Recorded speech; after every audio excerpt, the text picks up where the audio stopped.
All right. Welcome to a short lecture here on problem solving strategies. This is a subject that I guess you could say I'm somewhat passionate about when it comes to teaching and in all my classes. Um, One of the things that I saw was very lacking in my undergraduate education was professors that modeled good problem solving practices or good solving problem solving strategies in my classes. I did my undergrad at Purdue University, and in those days, Purdue had one of the largest chemical engineering programs in the country. I had about 120 students in my graduating class. So who knows how many were in my sophomore class. Chemi, we had Chemi 205 as our first material and energy balances course, and that was our first chemi course total. And so we got thrown into the deep end. Um, we used a book that was awful. It had all sorts of errors in it. The book was written by one of the professors in our department, and that's the only reason why we used it, is so that that professor could get royalties from the sale of that book. And he went and bought himself a nice shiny red sports car, and I knew that because my father at the time had a friend who was an economics professor at Purdue who was the neighbor of that particular professor. So anyway, to make things even worse, the professor teaching that course uh, never showed us how to solve problems, material and energy balances problems. And that, for our first course in chemical engineering, that was just about the worst thing I think you can do.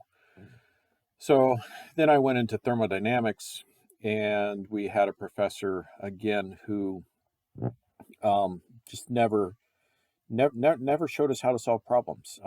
His typical response when given a problem was, "Oh, this is trivial," and he'd write down a whole bunch of stuff and come up with the answer and just kind of shrug it off and saying, "You guys should know this. It's trivial," and that that really didn't work as well. So um,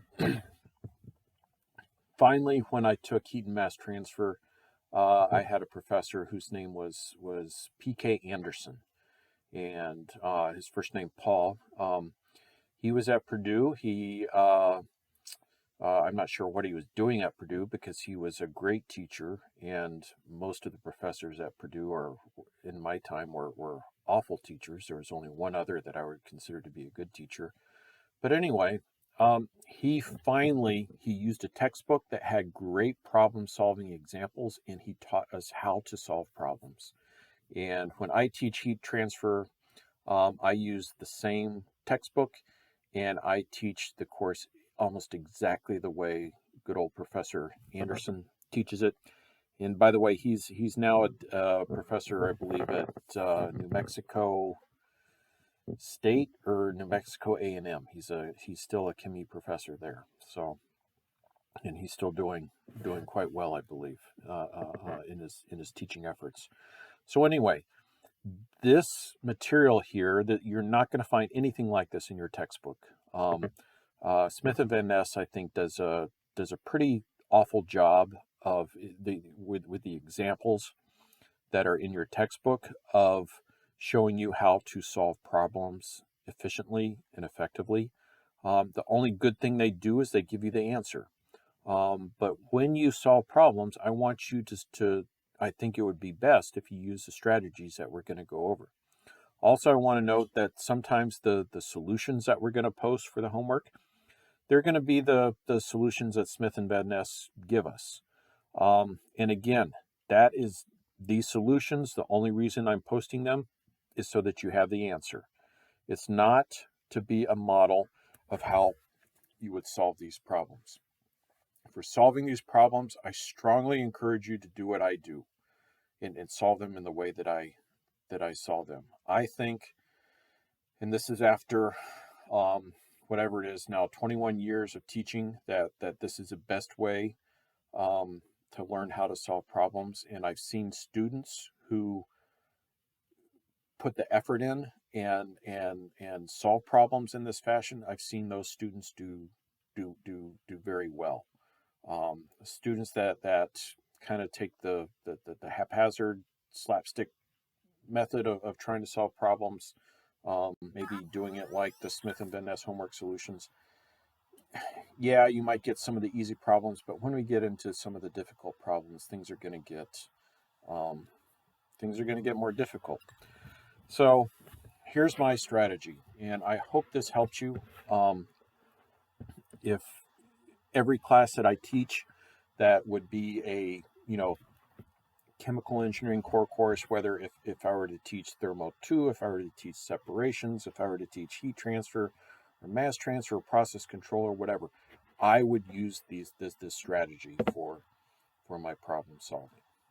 So anyway, this is really a divide and conquer strategy. That's that's somewhat simplistic, but it works. Divide and conquer, it works. For easy problems that we're going to have at the beginning of the semester, you don't really need to think about dividing and conquering, because a lot of these problems, they have one single concept that you're testing that the problem's testing you on, and there is probably just one single formula or equation that you need to use, and it's one equation, one unknown. It just there's no sense in really trying to think about individual steps of dividing and conquering to solve those simple problems. But as we get to more complex problems, we're going to get problem statements in this class, and in your future classes, you're going to get problem statements that are half a page long. And when you try to read through that problem statement the first time, your eyes are going to glaze over. You're not going to understand by the time you get to the end of the reading that problem statement the first time. You're not going to understand what they were asking for you to begin with. So this is a divide and conquer strategy to help you get through all these steps. So anyway, let's get started. So the first, when you're presented with a problem, um, the first good useful step is to restate and summarize the problem statement in your own words, but do it briefly. Now, this doesn't mean just rewrite the entire problem statement word for word, but this is why I like to start solving a problem with, what do we want to find? All right.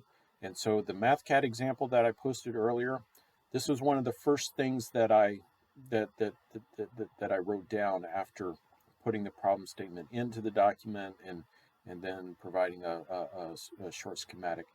What do we want to find? We want to find what? A velocity, a kinetic energy value, a mass flow rate, a total heat transfer rate, or in thermo, a total heat transfer amount, a work. So make sure that you understand where you want to end up. If you don't know where you want to end up, what's the point in starting? Another thing is, don't worry if you have to read the problem statement several times. This is normal, especially for chemical engineering, especially for thermodynamics, especially for Smith and Van Ness. All right.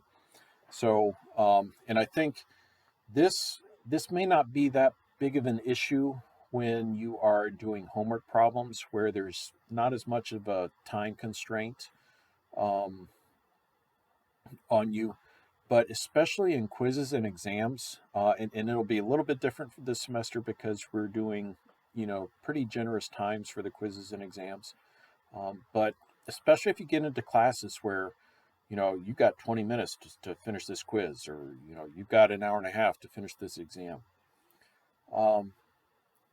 You have to realize that you're not going to get everything the first time through. So don't feel bad if it takes you more than one time to read through the problem statement and actually figure out what it is that you're trying to find. Another thing, as you're reading, make sure you're comprehending. You're not just mindlessly reading through the problem statement.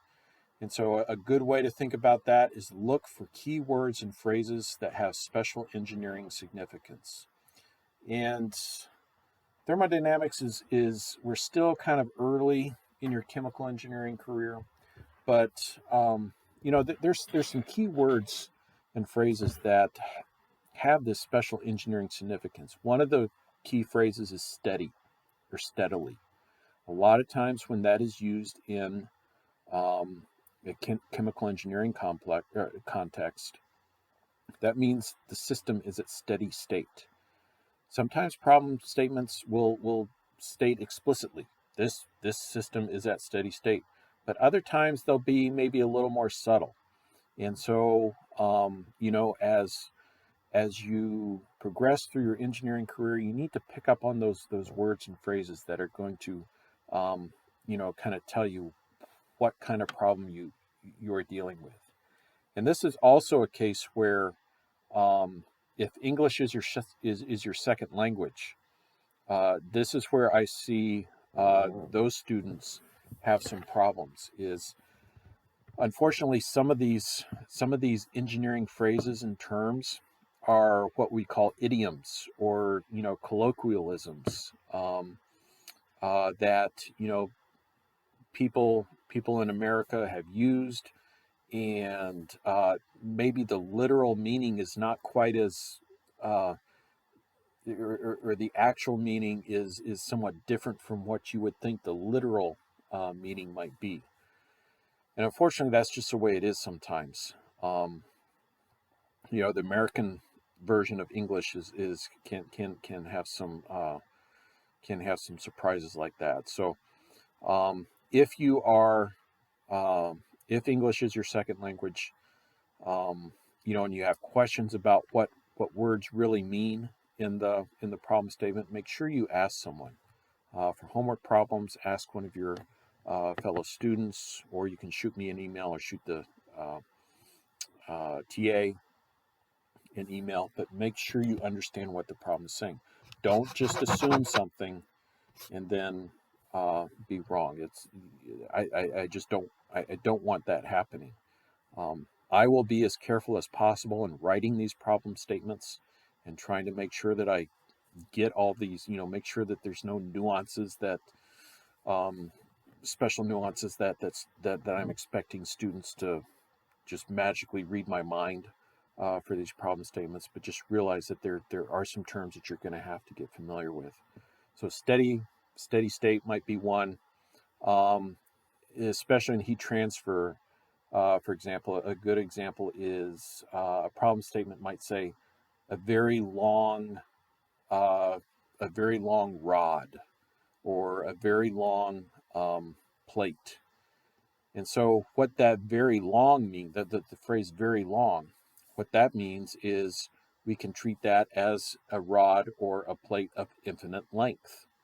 And so, but, in that case, hopefully the professor will clue you in the textbook will clue you in as to what those things mean. So just be just be aware, and as we go through the course, you'll see some of these things that will kind of tip you off as to exactly what kind of problem and how you might approach solving that problem.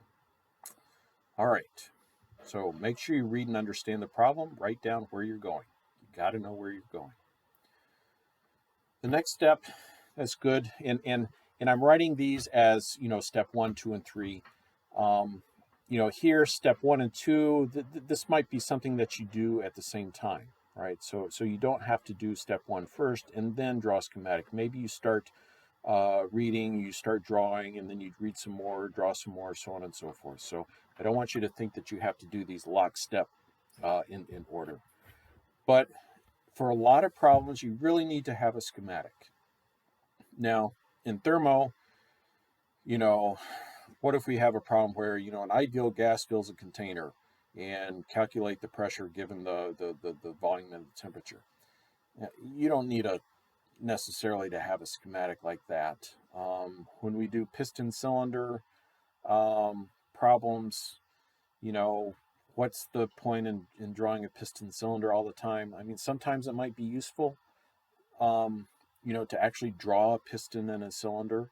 But, probably what's going to be more useful for when we do piston cylinder problems is to draw, for example, a PV diagram that describes the cycle of the piston moving up and down with how the pressure, volume, and temperature depends on that. So different problems are going to have different kinds of schematics. Some will be, look like a pipe or a compressor, and there are certain shorthand ways that we draw pumps and compressors and turbines and things like that. One of the things that I emphasize is artistic ability doesn't matter as long as something is somewhat legible and somewhat descriptive. Another thing to think about with your schematic is what is your system and what is your surroundings.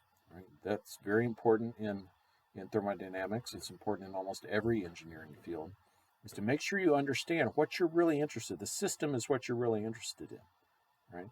And especially, when you get into transport 1, transport 2, and transport 3, you are only going to do calculations on your system for the vast majority of the time.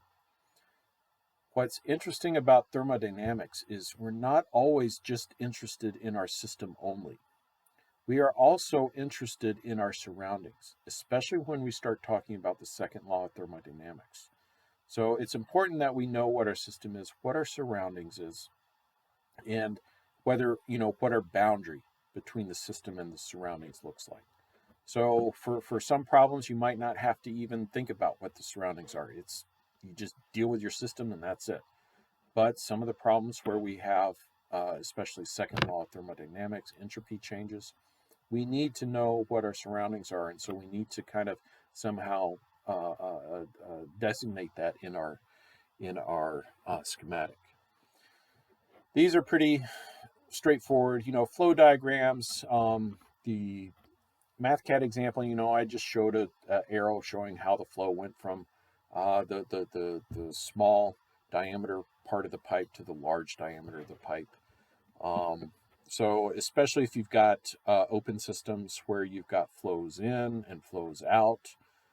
If it's a closed system, of course, then you don't have any flows. Energy flows. So if heat is transferred into our system, if heat is transferred out of our system, what about work? Is work done on our system, or is our system doing work on the surroundings? And so, for example, a pump. A pump, we've got work being, our system is our fluid, and we've got our pump doing work on the fluid. And so we would have a little W and then a arrow going into the fluid, for example, to show work being done on our fluid. A turbine, right? A turbine will, in this case, we've got our fluid doing work on the surroundings. And so we would have work leaving our system. And so we would draw a capital W and have an arrow that is leaving our system showing work. Energy is leaving our system, which is a fluid flowing through that turbine. Like I said, sometimes our schematics, especially in thermodynamics for heat engines, the steam cycles and things like that you find in power plants, we'll use PV graphs or PT graphs or TV graphs or VT graphs, some kind of graph like that. The other thing, when you label your process variables, like your mass flow rates, your heat, amount of heat transfer, the work, make sure you include the units. Make sure you include the units. Now we're going to be doing most of our calculations with MathCAD. MathCAD takes care of unit conversions, but you've got to put the right units in. So be very, very careful about units. One way to get lots of points taken off is to screw up your units. So don't get your units messed up. Point number 3, list simplifying assumptions. I think this is everything's important here, but I think this is really important. We got to realize that real problems are usually too complex to solve analytically. I don't know if you've thought about that, but especially in material and energy balances, I don't know if you really talked about the simplifying assumptions that you make when you're doing all these calculations. I mean, you're assuming that there's no leaks. You're assuming, um, uh, for example, that everything is well insulated. There's no heat that's lost to the surroundings. All sorts of things. And I don't know if you guys really took that into account explicitly when you were solving your problems. But as you go on into these more complicated uh, courses, you're going to have to understand what you can solve and what you can't solve. Um, when you do fluid flow problems in your Transport 1 class, you're going to deal with very simple problems, laminar flow, right? As soon as you get to turbulent flow, you you can't solve that analytically. No one can solve that analytically, and people that do get solutions have to use big software packages where they're using numerical methods. So listing the simplifying assumptions is important because that makes a problem solvable. Is it steady state? Well, in reality, there's probably very few systems that are absolutely truly steady state. But if you're told that the problem that you have steady conditions, steady flow conditions, or steady temperatures or whatever, you can assume that it's steady state. Um, Another big assumption that comes into engineering calculations are the properties. And we'll talk about properties here, but a lot of our processes have changes in temperature going on in them. And so, what do we do about the properties? Um, is the property of water when water goes from 300 degrees C, vapor, steam, goes from 300 degrees C to 500 degrees C, do the properties change? Yeah, you betcha they do, right? The properties change, but how can we? So what do? Do we have to calculate the properties of water at 300, 301, 302, 303, and do this really complex integration averaging of the properties? Well, no. Actually, you could if you really wanted to, but it would take you forever to solve a problem like that, right? And so, what kind of simplifying assumption can we make? Well, one thing that we do in heat transfer is if I got water at one end of the pipe at 300 and I got water at the other end of the pipe at 500, well, why don't I just use the average? So the average is 400 degrees C, and I look up the properties of water at 400 degrees C, and I use those properties for doing all my calculations. Is that totally 100% accurate? No, that's not totally 100% accurate. My answer is going to be wrong. It's going to be different from reality. But what it does enable me to do is it does enable me to at least get an answer and figure out what the general, maybe plus or minus 10%, maybe plus or minus 20%, depending on the other conditions in the problem. So this is a long-winded way of saying that it's important to understand what kind of simplifying assumptions you can make to help you solve this problem. And this is one of those learned things in problem solving that you're just going to have to pick up as you practice it. Um, and I say here, use common sense. For example, the water properties where my inlet temperature is 300, my outlet is 500. I wouldn't use 600 as the basis for calculating my properties. That's kind of what I mean there. All right, but this is something that we will talk a lot about as we do more and more problems. Some of the simple problems, they're simple to begin with, but as we get into more complex problems, we're going to have to talk about the assumptions that we use. Okay, fourth point here. Assemble your material properties. Um, Thermodynamics, I believe, especially in the first couple chapters, almost everything is going to be given to you.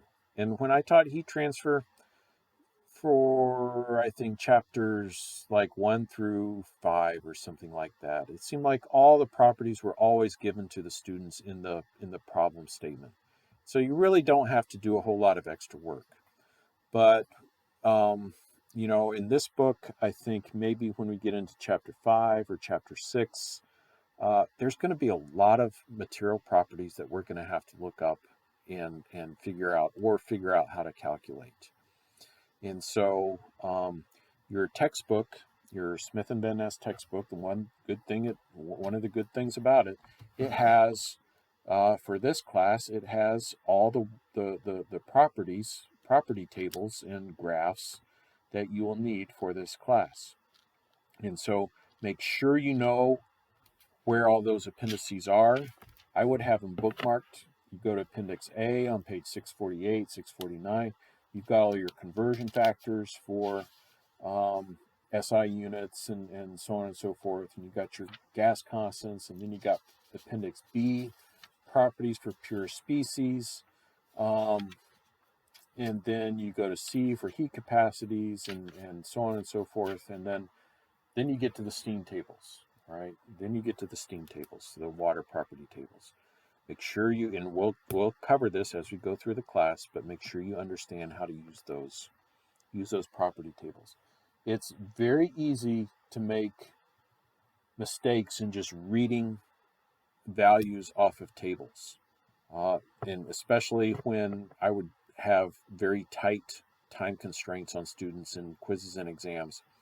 I would see a lot of errors of students, going to the wrong column or the wrong row and getting things messed up. Hopefully, with a little bit more relaxed time, you guys don't make that. But use a piece of paper, use a straight edge or a ruler or something to help make sure that you're reading straight across or straight up and down rows and columns.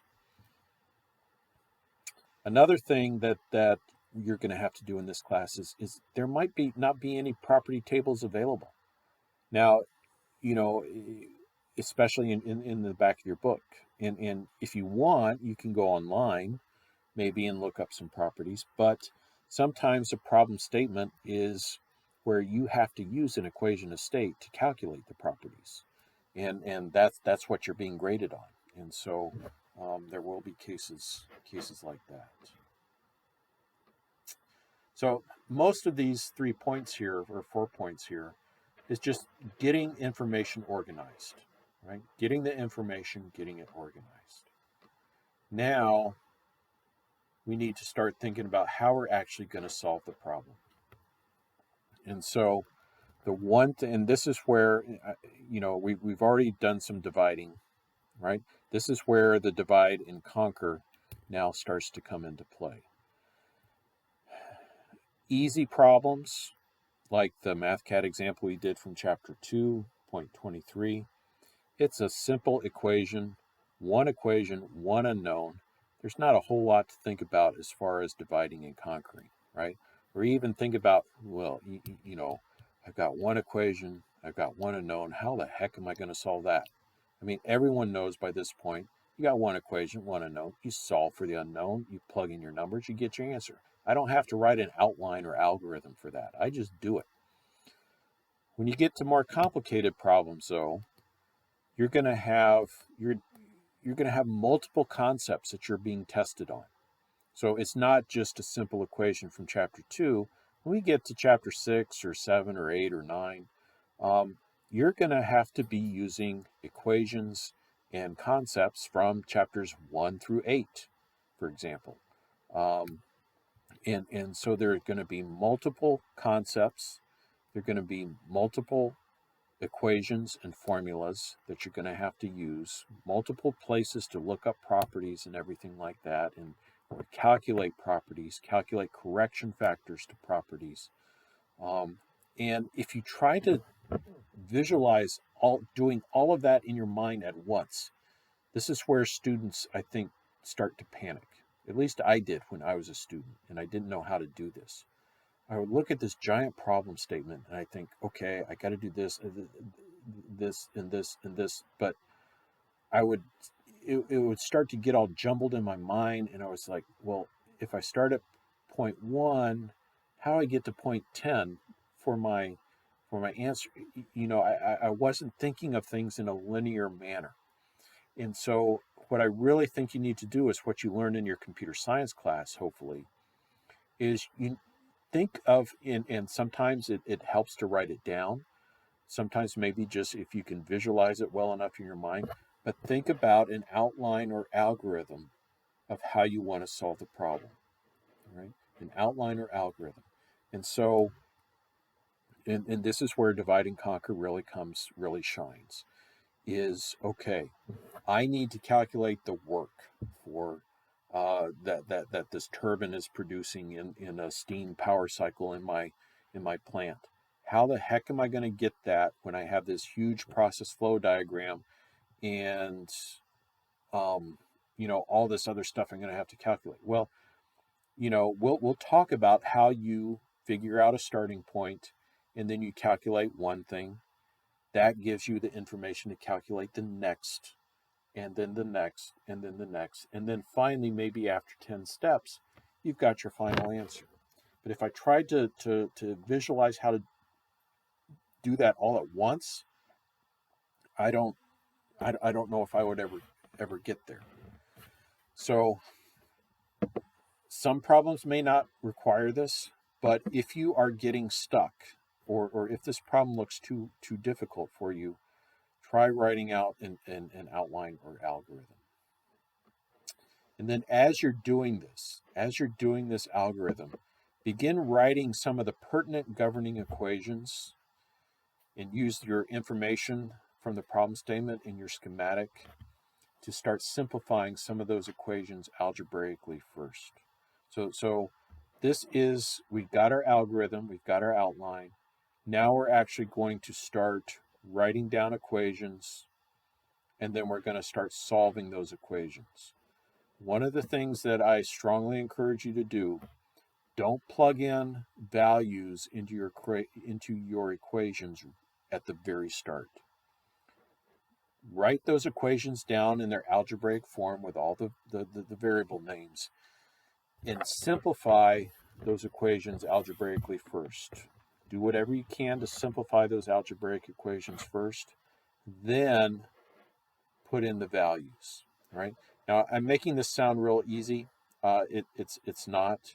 Um, you're going to spend a lot of time doing this, but just read over this and think about it. I think it'll work well for you.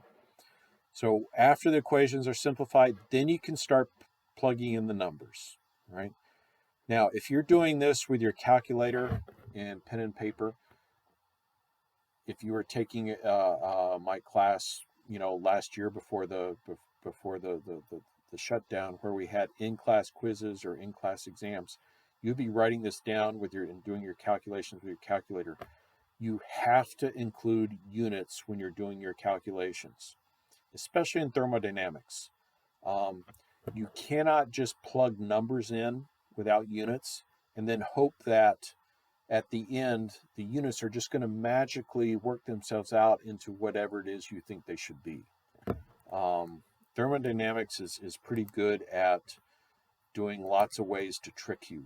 For example, I could give you the pressure values in the problem statement are bar, but in the property tables, they're PSI. And so you have to keep track of units. You can't just use bar and PSI, interchangeably and just hope that, I'm just going to plug bars into this part of the problem and PSI into that part of the problem. I'm going to plug the numbers in. I'm going to do my calculation just magically at the end. It'll all be bars, right? Because somehow the PSIs are going to cancel out with something. That's not how it works. So make sure you're very careful with your units if you're doing these calculations by hand. That's the nice thing about MathCAD, is that once you specify the units, MathCAD is going to take care of all those units and conversions for you. In fact, if I want to specify P1 as in PSI, and I specify P2 in kilopascals or bars or newtons per meter squared, MathCAD will do the unit conversions for you and give you the answer, the correct answer with the correct units, right? So in some ways, and that's the only reason why I don't like students relying too much on MathCAD, is because then they forget, they think that when they go back to the calculator and paper, they can just, units will just magically work out like they do in MathCAD. No, just be aware that, if you're going to use MathCAD, you don't have to worry about units at every single step, but make sure that you do have the right unit specified. MathCAD will take care of everything. When you go back to calculator and paper, you have to be careful with your units. That's also why I don't like using Excel. Excel is being used so much more these days. In fact, there was an article that was just released this week, January, in the last week of January 2021 here, where now Excel has a language built into it called Lambda, a functionality. And so they now say that Excel is a full Turing language, which means that it has, there's essentially no calculation, no operation that Excel cannot do that other programming languages can do. So Excel is now theoretically equivalent to C++, Fortran, Python, Java, so on and so forth, any other programming language. So I would also, we're going to do MathCAD in this class. I would also strongly recommend that you start teaching yourself Excel if you haven't done it. I know Professor Flodman in his class is now, he says he's pretty much exclusively doing Excel for process control, unit ops labs, junior labs, things like that. The data handling capabilities of Excel are just really good. I use Excel all the time with a lot of Visual Basic programming and things like that for handling huge sets of data that I deal with in my lab. So I wish I knew more about it. But the only bad thing about Excel is it doesn't do units in unit conversions. So you have to be explicit in your units and unit conversions if you're going to use Excel as well. Another thing, make sure you include units in your answer. My mantra for my classes is the right numerical answer with the wrong units is the wrong answer and will be graded accordingly. So again, MathCAD, you don't have to worry about it, but if you're doing things pen and paper with a calculator, make sure you have the units. So finally, once you have your answer, and I'm not trying to trivialize this process. This process is going to take a lot of time. All right, steps 5, 6, and 7 here. But assuming that we get our answer, it's good to look at your answer and make sure that you're, number one, check your work. Now, and the nice thing in MathCAD is that if there is something that's not defined or the units don't work out with the formula, you made a typo or something, MathCAD will show you. It will tell you exactly where the problem is. If you're doing things by hand, sometimes it's a little bit hard to check your work. A lot of times what I find is I make the same mistake 3 times in a row, right? I make the mistake when I write it down. And then when I'm checking my work, I am blind to that mistake for some reason. It can be the most obvious mistake that someone else can pick up in a nanosecond, but for some reason I'm just blind to that mistake. So that's one of the limitations of doing things by hand. The other thing, look at the value of your answer and make sure that it makes sense. Now, in thermodynamics, there's some there's some limits to this, but because who knows what the efficiency of a turbine is going to be, right? Or who knows what the efficiency of a pump is. But, we should know that, nothing can be over 100% efficient. So if you get a value that just doesn't make any physical sense, that's a sign you need to fix things. The classic example that I like to give is when I was teaching heat transfer a number of years ago here at UNL. I had a student who calculated the length of a tube, length of a pipe that went into a heat exchanger. And the value he ended up calculating was 3 times 10 to the 9 meters long. So 3 billion meters.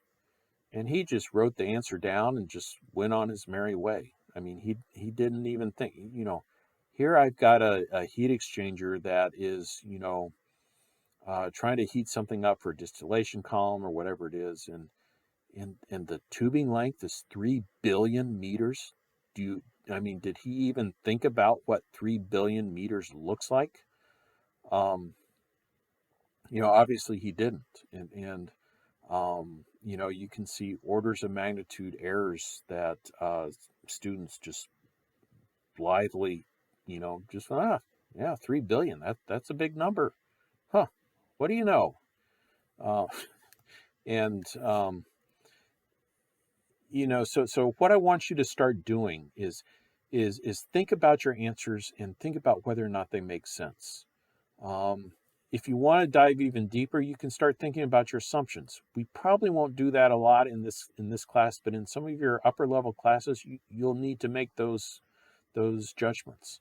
Um, I calculated a certain value for this process, but I assumed A, B, and C. If I look at my answer, were assumptions A, B, and C valid? Well, maybe A was and maybe B was, but C doesn't look like it comes very close to how things are with the answer that I calculated. So maybe I need to do an iteration.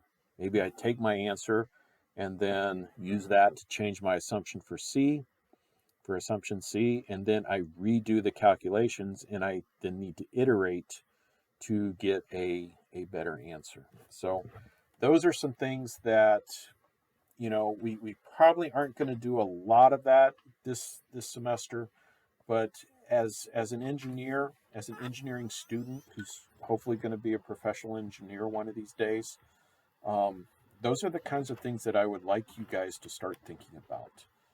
Um, it's easy to get really focused on the nuts and bolts and nitty gritty details of these courses, but and as a student, I mean, that's all I could think about was just trying to make it through. I had no clue, what these kind of larger picture, the big picture type issues were. But if you can start doing that as a student, I think you'll get ahead, and I think you'll do a little bit better in your career. Another thing that we like to say is think about the engineering and economic impact or significance. There's also issues on thinking about the environmental impacts of things that you're dealing with in these problems. Again, most of the time we just don't have time to cover this. I mean, if you wanted to take 4 semesters of thermodynamics, yeah, we could maybe spend some more time doing these things. But for example, the student that calculated the 3 billion meter length of copper pipe, what's the cost? What would be the cost of that? That'd be the entire budget of the company for the next 5 years. So anyway, all right. A couple other things. Be neat and organized. Um, use legible writing if you're writing things on paper. Also, always show your work if you want any chance of partial credit. So being neat and organized. One thing I've noticed is that students that perform poorly on exams, they will have writing all over the page. They will have writing going every which way. Um, it's like throwing spaghetti against a wall, and it's just very unorganized. They will have things written at all different angles. They will have schematics that you can barely tell what the schematic is. Um, I've also seen students that simply do not write neatly. And so, for example, they'll mix up sevens and ones and twos, and they'll actually copy things wrong. They'll write, for example, a flow rate in their schematic, but they're so messy in their writing that when they go to plug that number into their equation, they misread it, and they put instead of a 7, they put a 1, or whatever kind of uh, mistake like that. So try to be, if you're going to do things pen and paper, make sure you're very careful about that. Another thing is if I can't read it, I just don't grade it. And you may think, oh, that you're just being lazy, but as an engineer, you need to be able to communicate your results effectively. And one of the ways to communicate results is to have legible handwriting. And so that's my reason for saying that. Um, I think in my 21 years of teaching, I've only actually done this once, where I just had to write on a student's paper, I'm not going to grade this because I can't read it. So it's rare, but I have to say it. But the students that I can count on maybe one hand. Most of the classes I've taught are thermo, heat transfer, and mass transfer. The students that were neat and organized, and their exam papers just looked like a book almost. They always did very well. And so it's not a perfect correlation. I've had a couple smart students that were just they were just smart, but they couldn't write well. But as long as you're organized, that's one of the things I want you to get through your um, into your gut here, into your mind, I guess, is when you're solving problems, it pays to be organized. If you're disorganized, you take a disorganized approach, that's not going to help. Another thing, this is important if you're doing pen and paper work, but also especially for MathCAD work that you turn in. Always show the steps for your solution process. And we're going to be looking at this especially for MathCAD work. In the tutorial example that I posted, I um, I showed a lot of steps, and probably some steps that maybe you could skip over. But I want you to show proof that you are thinking about the problem. You're starting with the equation, you're simplifying the equation, you're plugging the numbers in to get your final result. I don't want to see a lot of steps skipped. If I see a lot of steps skipped, and you get the wrong answer, you're not, everything's going to be wrong. You aren't going to get any partial credit. Another thing is if I see a lot of steps skipped, and then I see another students with a lot of steps skipped in the same answer, I'm going to think these guys are just copying and pasting. So I don't want to get into that. So always make sure that you're showing as much work as you can uh, for these reasons. Number one, to get partial credit, and number two, it's a way to show that you understand what you're doing. We already talked about this. Units. Oh, significant figures. Um, I, I don't take points off necessarily for not having the right significant figures. MathCAD, you can go through and you can set how many significant figures you have in the result. Maybe we'll go look that up, how to do that. And I would say, the minimum you should have when properties are given, you should at least assume they're accurate to 3 significant digits. One thing that I will count off for is I've had students that, I said something like, the diameter is 2 meters. So they say, oh, 2. 2 is just one significant figure. So I'm going to do all my calculations by rounding everything to just one significant figure. No, that's not how it does. That's not how it works. So always carry as many significant figures as you can for intermediate calculations. And then if you do round off, do it for your final answer. All right. So what that student was doing, number one, when I wrote 2 meters, he should have said, well, yeah, that's 2.00. That's 3 significant digits. All right. And then when you punch things into your calculator, don't round everything. All right. Carry all the calculator does it for you. MathCAD does it for you. Let it do the work. All right, let your calculator and MathCAD do the work to carry all these significant figures that you can. But then when you get to your final answer, then you can, if you want, Excel. If you're doing things in Excel, of course, Excel can have, sometimes most of the time it gives you whatever significant figures is going to fill the cell. You don't need that many. So, if you're using Excel, make sure you're careful about, making sure that the significant figures make sense. That's my main point. And when I taught Chemie 114 here, I used to get on students. For example, we would uh, have a tank sizing problem. So they had a flow rate or something like that coming into of liquid coming into a tank, and for a given amount of time. So how big should this tank be for to hold that liquid? And so I had a student one time where the answer was something like the volume of liquid that came into the tank was 7,230 liters. But he said, well, there's only two significant figures, so I'm going to round this to two significant figures, and I'm going to round it down. So I'm going to design my tank to be 7,200 liters. Well, what does that do? Yeah, that's technically correct. If you have two significant figures, you should round this to 7,200. But that makes absolutely no sense engineering wise, right? Because I'm going to lose 30 liters at least for that tank. And so, think about what your rounding off does for you as far as an engineering, uh, good engineering sense. One of the phrases that I like to use when I teach classes is good engineering judgment.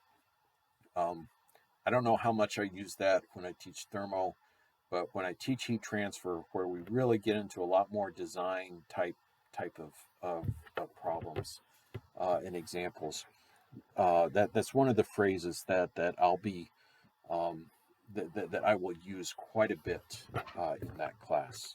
It's good engineering judgment, and maybe I'll use that in this class too. Um, and then the last point here, we're going to use MathCAD primarily in this class. If you really want to use Excel, knock yourself out. Go ahead and do that. I have no problems with that. Only thing I don't like about Excel is I end up spending, when I do these spreadsheets for my work, and even for examples for the class, I will ask you to do some things like the solver function in Excel when we get to equations of state. I end up spending more time formatting my spreadsheet than I do actually making it up and doing the calculations. And that's just the thing with Excel. MathCAD, once you get into a groove with MathCAD, you really don't have to do a whole lot of formatting once you're done, as long as you use some good principles as you're going through. The one thing that I tell students is I am not going to help you code or debug any of your programs. That is up to you. And so MathCAD, there's very little debugging that you need to do, but if you really want to use MATLAB, or you want to use Fortran or C++ or Python or whatever it is, I'm not going to help you do this code and debug. That's part of the learning process that you as a student have to work through. There's lots of tutorials out there. I don't know how good some of the MathCAD tutorials are. I will be posting plenty of problem solving sessions for you to use on your own time, and we will talk about the different MathCAD functions. There are probably, I know when I open up MathCAD, there's some help files, and I actually have the old paper hard copy book for MathCAD 2000 with the help files, and so there's some good examples in there that you can use, especially for Excel. Like I said, I will be giving you a problem where we'll use a solver function for Excel. There are tons and tons and tons of tutorials. Some you have to pay for, but so many that are free. Use Google to figure out how to use Excel. If you want to do something that you don't know how to do, Google will give you almost most of the time the exact way to do it, and you can just copy and paste into your Excel file.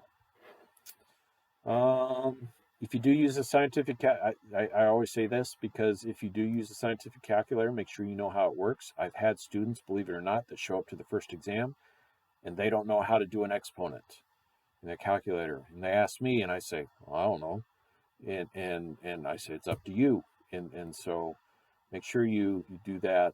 Um, the last couple things here, I know we're kind of almost an hour here, but the last point I want to emphasize right here is problem solving is a learned skill. There are very few people where solving, especially chemical engineering problems, is just an inherent natural ability. It simply requires lots and lots of practice. Um, and I can't emphasize that enough. It requires hard work. Thermo was, and I'll tell you a little bit more about this as we go along. I failed my first thermo exam so badly because I just thought that I knew how to do things inherently. I got all A's my freshman year. I should know how to do this. Um, and I was devastated when I got my first exam. Well, I was devastated coming out of that first exam, and then I was even more devastated when I got my paper back. I got out of we had maybe 130 students.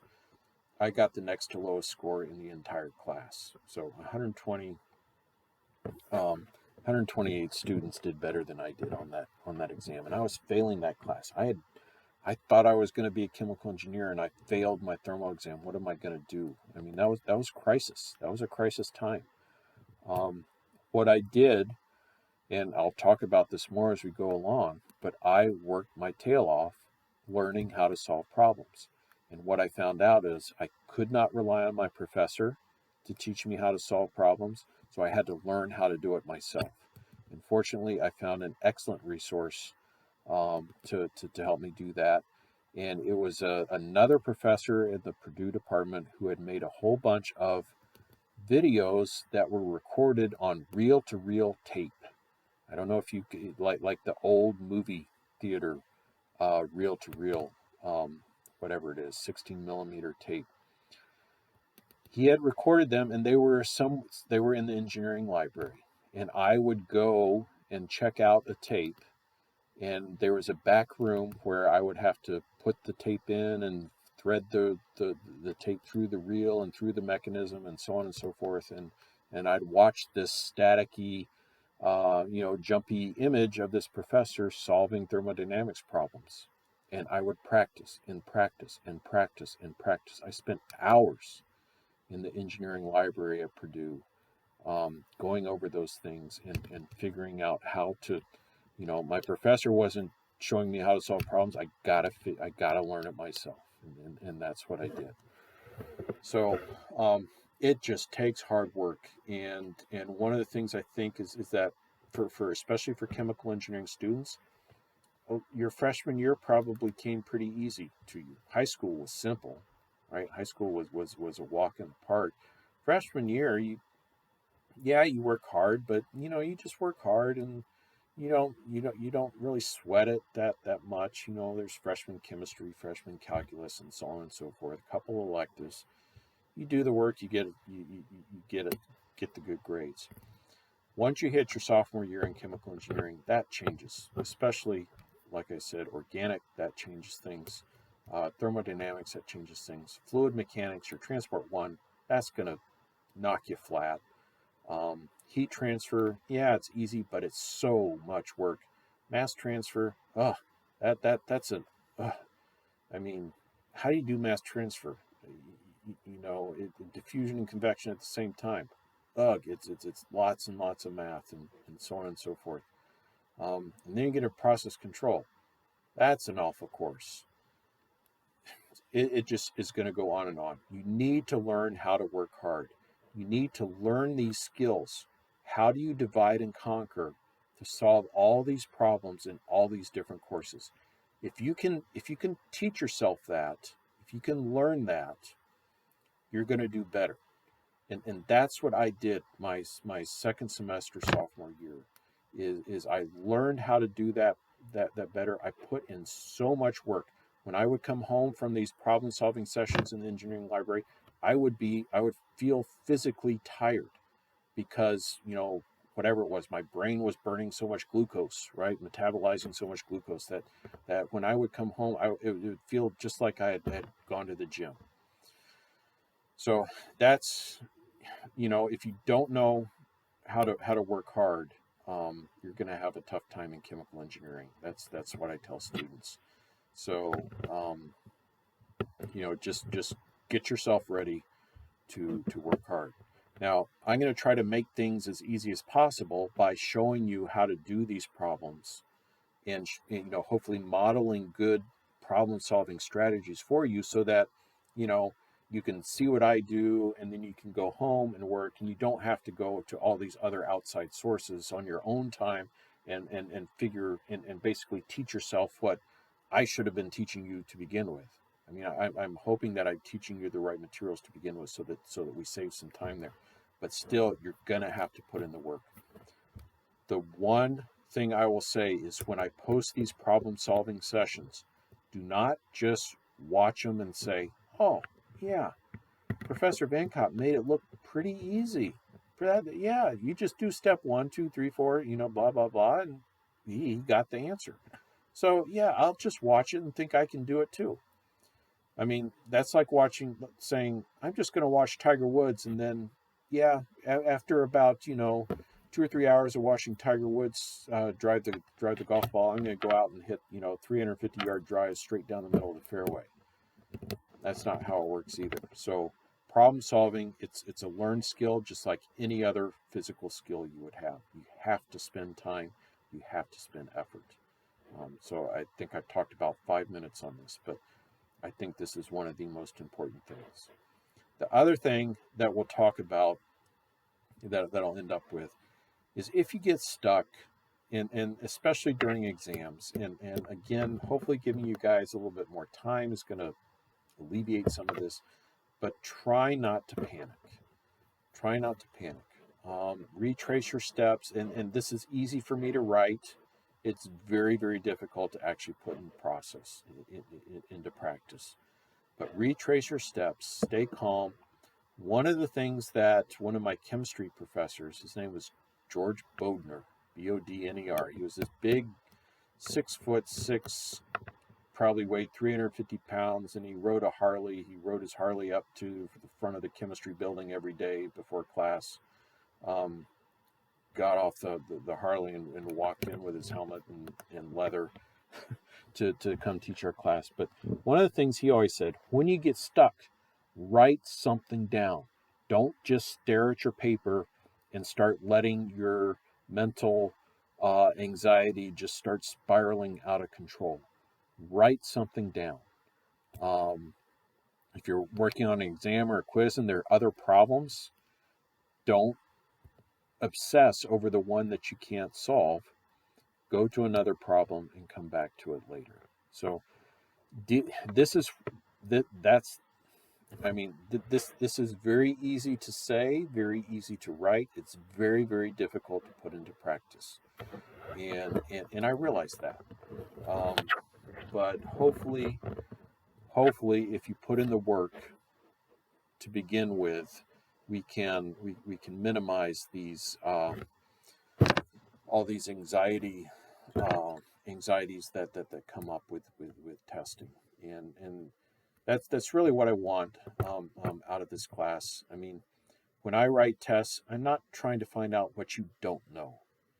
That's what I got really upset with some of my professors when I was going through school, because it seemed like all I wanted to do was try to trick me and see what I didn't know. That's not why I'm going to school. I'm not going to school to find out what I don't know. I already know I don't know a lot of stuff, right? So I don't need to be spending whatever it is you guys are spending now. My tuition was $500 a semester. at Purdue, one of the best engineering schools in the world at that time. So whatever you guys are spending in tuition here, you don't need to spend money to have professors show you up in all the stuff that you don't know. My job in writing tests is to try to find out what you do know, right? I have set things that I say, okay, I want you to know how to do ideal gas calculations. I want you to know how to do delta H or delta S or delta G or work or heat calculations. And so I'm going to write problems that are going to test you on those concepts that are going to be very similar to the kinds of problems that we did in lecture and problem solving strategies. And so, you know, hopefully that kind of approach that I take will minimize the anxiety that you guys have uh, about doing well on quizzes and exams. Um, I don't grade on a curve.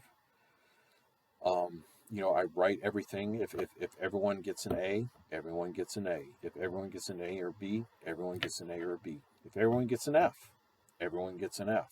All right. So, but I mean, I never had that happen. But last semester I had a lot of A's and maybe a couple B's and one C. The only student that didn't pass the class just never showed up. Didn't even show up when we had in-person classes. So the one thing I'll say is it's very difficult. I think you have to be intentional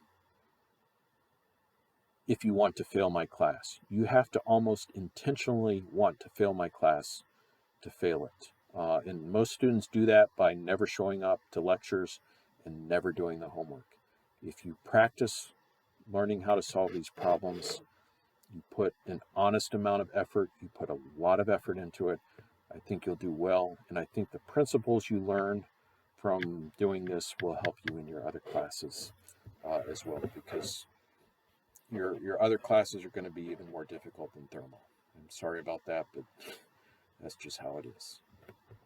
All right. If you have any questions, I'm posting this on a discussion, so you can uh, uh, uh, give comments or questions, and I will keep track of them.